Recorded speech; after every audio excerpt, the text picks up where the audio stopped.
তুমি এই কাজটা করবে না। আমি জানি যে আমার টাকার কোনো প্রয়োজন নেই এই পরিবারের, আর এই কাজটা আমি টাকার জন্য করছিও না। আমার একটা স্বপ্ন ছিল যে জীবনে আমি একদিন নিজের পায়ে দাঁড়াবো। আমি এই যে কাজগুলো করছি না, তাতে আমার আত্মবিশ্বাস আরো বেড়ে যাচ্ছে, আরো 4 গুণ হয়ে যাচ্ছে। কৃষ্ণা, শেষবার বলছি তুমি এটা করবে না, মানে তুমি করবে না। জিৎ কি ভুলটা বলেছে আমার জিৎ? হ্যাঁ, যদি ও চেয়েই থাকে কৃষ্ণা কাজ না করুক তাহলে করবে না।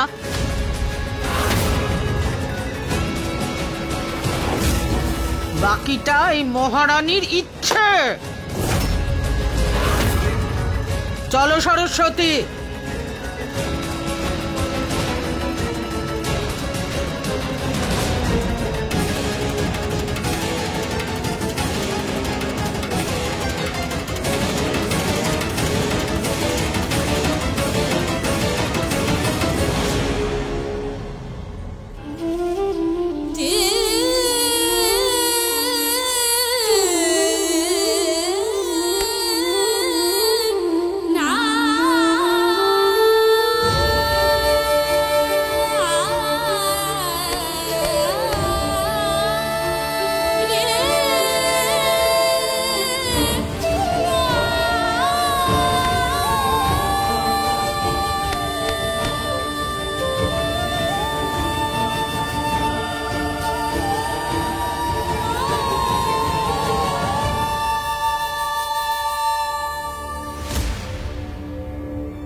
তুমি এই কাজটা করবে না। যদি ও চেয়েই থাকে কৃষ্ণা কাজ না করুক তাহলে করবে না।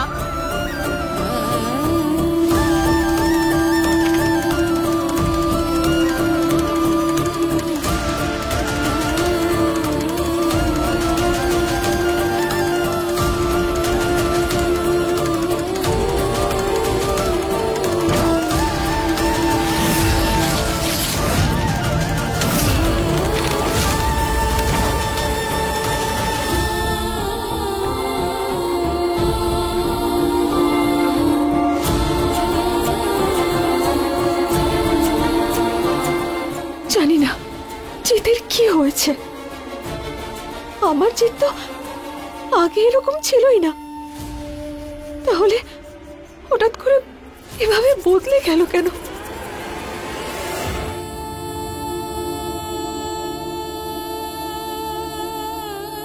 আমি জানি জিত কেন বদলালো। ওর উপর কোনো ডাইনি ভর করেছে, সেই জন্য ওই ডাইনি শেখানো বলেই বলছে।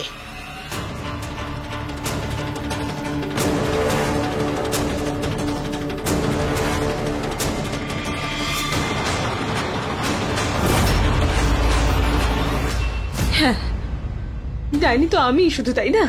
শেষে যেহেতু এসেছি আমি, কিন্তু কেউ কৃষ্ণার ফুলটা দেখতে পাচ্ছে না।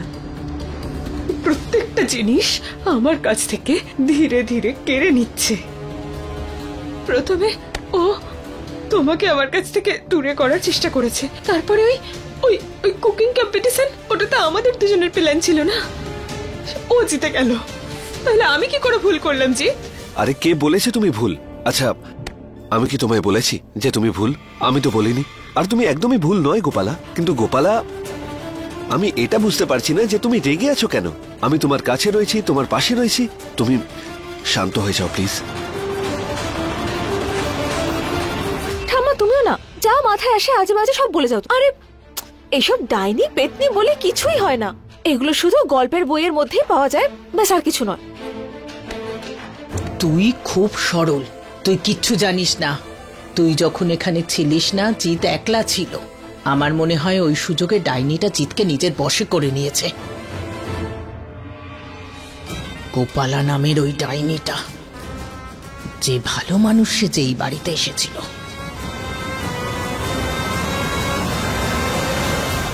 ঠাম্মা দেখো, তুমি আমার জন্য চিন্তা করো এই কথাটা আমি খুব ভালো করে জানি, কিন্তু এটা ভাবলে তো চলবে না। কিন্তু আমি এটাও তো বুঝতে পারছি না যে যখন আমি ছিলাম না আমার অনুপস্থিতিতে জিতের এমন কি বা হয়ে গেল যাতে আমার সব স্বপ্নই জিতের কাছে পড় বলে মনে হচ্ছে। যে সব সময় আমাকে আড়াল করে থাকতো, প্রতিটা মুহূর্তে আমার পাশে দাঁড়াতো, সেই মানুষটা হঠাৎ করে এতটা বদলে গেল। আমি তোকে কি করি বলি যে জিত তোর কাছ থেকে দূরে যায়নি, ওকে দূর করে দেওয়া হচ্ছে। আর কৃষ্ণার ব্যাপারটা, ওটা আমি আস্তে আস্তে ঠিকই মিটিয়ে নেব আমি। আর তোমার খুশির জন্য কি করব আমি? তুমি আমায় সুখী দেখতে চাও তো জিৎ? চাও তো যে আমি একটু খুশি থাকি? আমায় আমায় এই বাড়ি থেকে একটু দূরে নিয়ে চলো না জিৎ। আমরা বরং বাইরে কোথাও ঘুরতে যাই, হ্যাঁ, এমন কোথাও যেখানে কৃষ্ণার কোনো ছায়া পড়বে না। আর আমি বলছি শোনো, কোনো প্রেতাত্মা ডাইনির ব্যাপার নয় এখানে। আমার মনে হয় যে আমার আর জিতের সম্পর্কের উপর কারোর কুনজর পড়েছে। খুব তাড়াতাড়ি আমাদের এই বিষয়ে কিছু একটা করা উচিত। হ্যাঁ, তুই ঠিকই বলেছিস, তোদের দুজনের সম্পর্কের উপর কারো কুনজর পড়েছে। ওই ডাইনি গোপালার। আমার একটা কথা শোনো। আমি কিছু শুনবো না, ব্যাস। আমি শুধু তোমার সঙ্গে একা একটু সময় কাটাতে চাই। আর এতে কি ভুল আছে জিৎ? তুমি ভাবো একবার, যবে থেকে আমাদের বিয়ে হয়েছে তবে থেকে আমরা দুজন দুজনের সঙ্গে শান্তিতে স্বস্তিতে এক মুহূর্ত সময় কাটাতে পেরেছি? পারিনি তো। কখনো ওর ভয়, নয়তো কখনো এর ভয়, কেউ শুনে ফেলবে, কেউ দেখে ফেলবে। আমি আর পারছি না জিৎ। আমি আর কারোর কথা ভাববো না, কারোর কথা শুনবো না। আমি শুধু আমাদের দুজনের ব্যাপারে ভাববো। কি বলছোটা কি তুমি? তুমি তো ভালো করেই জানো যে এই বাড়ির কি সিচুয়েশন। কি বা বলবো বাড়ির লোকেদের? এটা অসম্ভব। যদি মন সৎ হয় তাহলে সবকিছুই সম্ভব। আর আমি কালকে পণ্ডিত মশাইকে ডেকে আমার আর জিতের সম্পর্কটাকে ভালো করার জন্য একটা পুজো করিনি। সেটা তুমি জানো জিৎ। আমি আর কিচ্ছু শুনবো না। আমি যখন একবার বলে দিয়েছি যে আমি এই বাড়ি থেকে বাইরে যেতে চাই, তোমার সঙ্গে ঘুরতে যেতে চাই, তো ব্যাস। নিয়ে যাবে তো আমাকে? আর যদি তুমি একবার না বলো না জিৎ, তাহলে আমি বুঝবো যে তুমি আমায় ভালোবাসো না। কি বলছো তুমি গোপালা? তুমি তো ভালো করেই জানো যে তোমার ব্যাপারে আমি কি ফিল করি। তাহলে আমরা কালকেই বেড়াতে যাব। কালকেই যাব কোথাও বেড়াতে। কিন্তু কিভাবে? মানে হ্যাঁ জিৎ, কাল। কাল? হ্যাঁ, সবকিছু ঠিক করার জন্য কালকেই এই কাজটা হয়ে যাওয়া খুব জরুরি।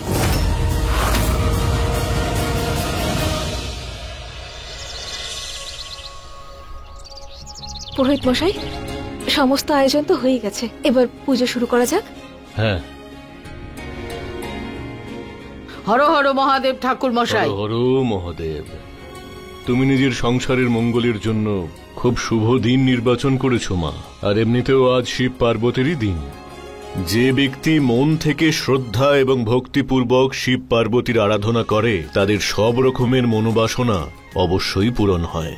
আর হ্যাঁ, যে দম্পতি আজকের দিনে সন্ধ্যাকালে একে অপরকে মিষ্টিমুখ করায় তাদের সম্পর্ক অটুট থাকে আর সব রকমের সমস্যা নিজে থেকেই দূর হয়। আমিও এটাই চাই পুরোহিত মশাই, যে আমার আর জিতের সম্পর্ক এতটা মজবুত হয়ে উঠুক যাতে কোনো দিনই না ভাঙে। আমি এই হোটেলটা বুক করেছি জিৎ, আর 2 ঘন্টা পরে আমি বাস স্ট্যান্ডে তোমার জন্য অপেক্ষা করব। তুমি যদি আসো জিৎ, তবে আমার থেকে বেশি খুশি আর কেউ হবে না। আর যদি তুমি না আসো, তাহলে আমি বুঝে নেব যে তুমি কখনো আমাকে ভালোই বাসোনি। আর তোমার এই যে ফিলিং, সেগুলো সব দেখানো।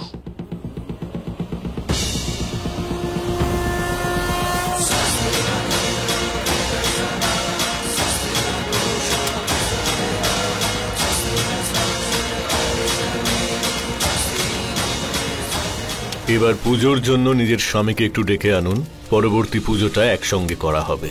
হ্যাঁ, এক মিনিট মা, তুমি বসো, আমি ডেকে আনছি। দেখো, তুমি তোমার আর জিতের ভালোর জন্য এই যা কিছু করছো দেখে আমার খুব ভালো লাগছে। ভগবান তোমাদের দুজনকে সবসময় ভালো রাখুক। আরে জিত, ভালো হয়েছে তুই এসে গেছিস। আয়। বাবা, একটা ইম্পর্টেন্ট কাজের জন্য বাইরে যাচ্ছি। কি বললি? এখনই। এখনই? এখন বাড়িতে পুজো হচ্ছে, আর এই পুজোটা তোর জন্যই করা হচ্ছে। আজ তুই কোথাও যেতে পারবি না। পুজো? এই পুজোটা কৃষ্ণা আমার জন্য রেখেছে?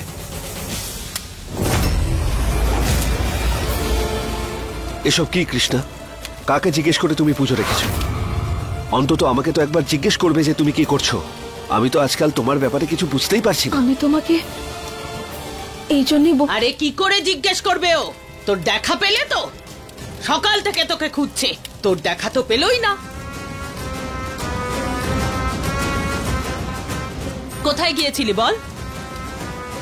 আরে বল, কোথায় গিয়েছিলি?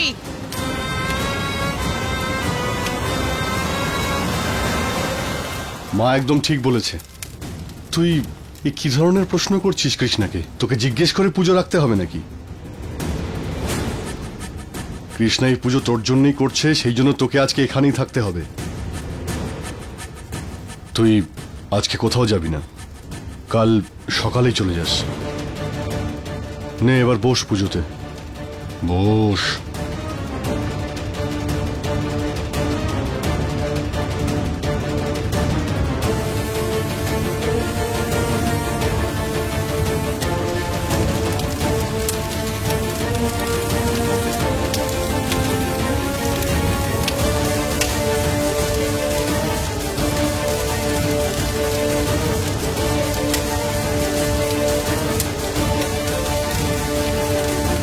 আমি বাস স্ট্যান্ডে তোমার জন্য অপেক্ষা করব, আর যদি তুমি না আসো তাহলে আমি বুঝে নেব যে তুমি কখনো আমায় ভালোই বাসনি। না বাবা, আমি এই পুজোয় বসতে পারবো না।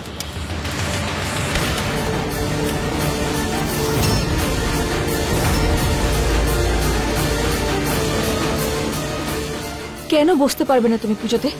আর এটা এটা কেমন ব্যবহার? ব্যবহার? ব্যবহার তুমি আমায় জিজ্ঞেস করছো?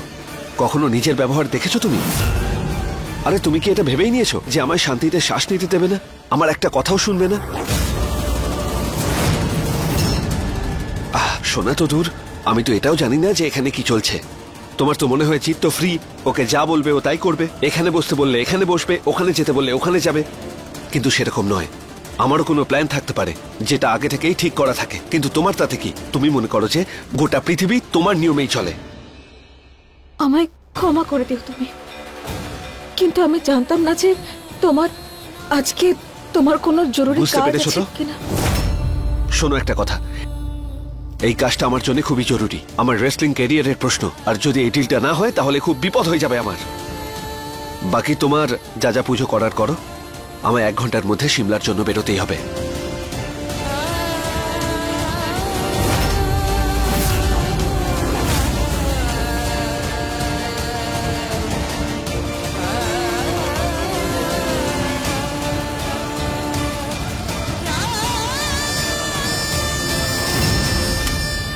ও পুজো ছেড়ে কি করে চলে গেল? না ঠাম্মা, কি বলছিস? ও চলে গেল তো? তুমি কিচ্ছু বলো না, একটু শান্ত হয়ে যাও। দেখো, আসলে ভুলটা তো আমারই। আমার উচিত ছিল জিতকে আগে থেকে বলে নেওয়া। এই পুজো রাখার আগে আমারই ভুল। আমার তো মাথায় আসেনি যে ওর কোনো জরুরি কাজ থাকতে পারে। আমার একটু ভাবা উচিত মাথায় ছিল। আমার বুদ্ধি এসেছে, এই প্রথম ঠিক কথা বলেছে। কিন্তু ওর আবার কি, বাড়িতে বসে বসে যা ইচ্ছে হবে তাই করবে। আমার নাতি কি তোর পিছন পিছন এইভাবে লেজ নাড়াতে নাড়াতে ঘুরবে? আরে ও একজন পালোয়ান, আশেপাশের 10টা গ্রামে ওর নাম আছে। তোর আবার কি অসহ্য, যখন দেখো তখনই বদনাম করে ছাড়বে। কি হয়েছে কি জিতে? কোথায় হারিয়ে গেছে আমাদের ভালোবাসা? কার নজর লাগলো আমাদের সম্পর্কে?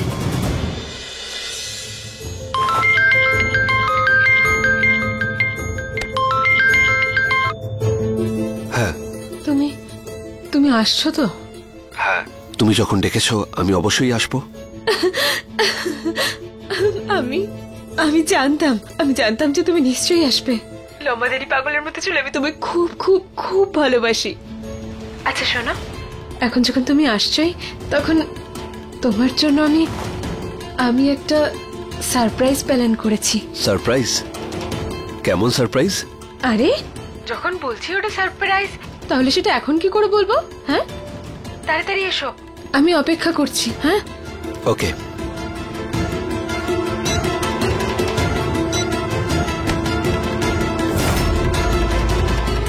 মা, এই মিষ্টিটা তোমার স্বামীকে আজ সন্ধ্যায় সূর্যাস্তের সময় খাওয়াতে হবে।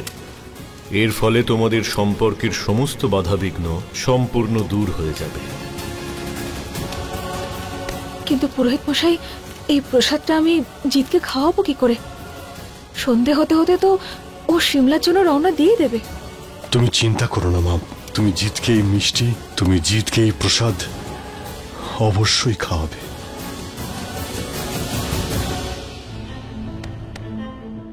যতদিন দরকার ধীরে সুস্থে কাজ শেষ করে ফিরিস, এখানকার চিন্তা করিস না। ভালো থাকিস, আমাদের সবার আশীর্বাদ তোর সাথে আছে। এই নে।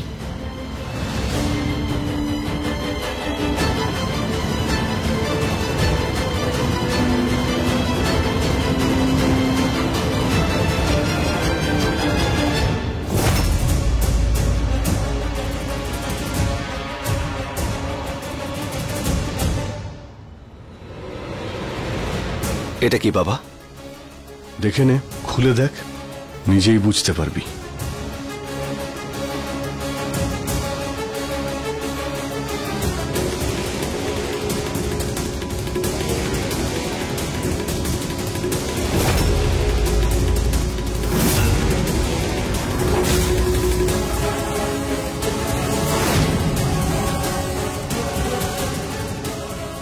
বাবা আর কৃষ্ণা সত্যিটা জেনে যায়নি তো? আরে আমি তো ভেবেছিলাম তোকে সারপ্রাইজ দেব, কিন্তু তুই তো এটা দেখে অবাক হয়ে গেছিস। যাই হোক, কোনো ব্যাপার না। এটা আমার তরফ থেকে তোদের ছোট্ট একটা উপহার। আমি তোর আর কৃষ্ণার জন্য এই হোটেলে একটা ঘর বুক করে দিয়েছি। তুই ওখানে গিয়ে তোর কাজও করবি আর খুব ভালো করে ছুটিটাও কাটিয়ে নে।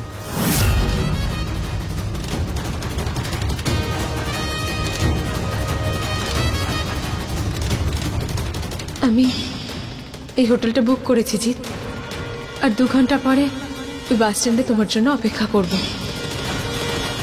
ধন্যবাদ বাবা, এত ভালো একটা সারপ্রাইজ আমি তো এটা ভাবতেও পারিনি। এতদিনে আমার আর জিতের মধ্যে যত দূরত্ব তৈরি হয়েছে সেই সব দূরত্ব আমি মিটিয়ে দেব। সব দূরত্ব মুছে গিয়ে আমি আর জিত আবার এক হয়ে যাব।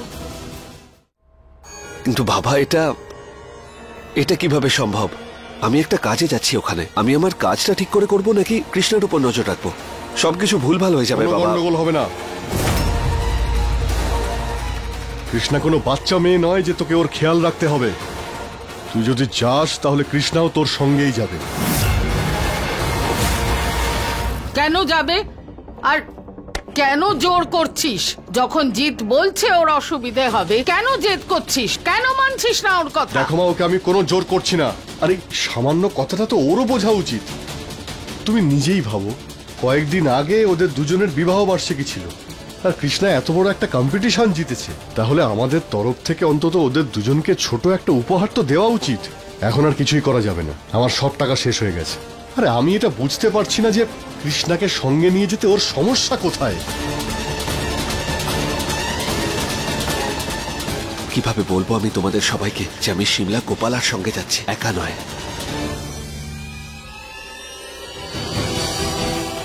যাক, ভালোই হয়েছে। আমরা একসঙ্গে থাকলে জিতকে আমি প্রসাদটাও খাওয়াতে পারবো।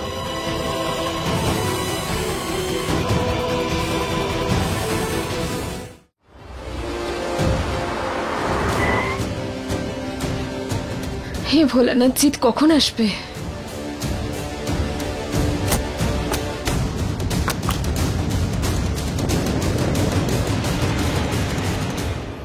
সিমলাতে এখন নিশ্চয়ই অনেক বরফ পড়ছে। আমার কবে থেকে ইচ্ছা ছিল যে সিমলা যাব। আমি না ভাবতাম যে একদিন না একদিন এই দিনটা অবশ্যই আসবে আর আমরা সিমলাতে ঘুরবো। আর দেখো না, আজকে তো আমরা যাচ্ছি ওখানে। আরে আমি তো এত খুশি যে আমি বলে বোঝাতে পারবো না। সিমলার উপত্যকা, ঠান্ডা, বরফ, আমার খুশির তো কোনো সীমাই নেই জি।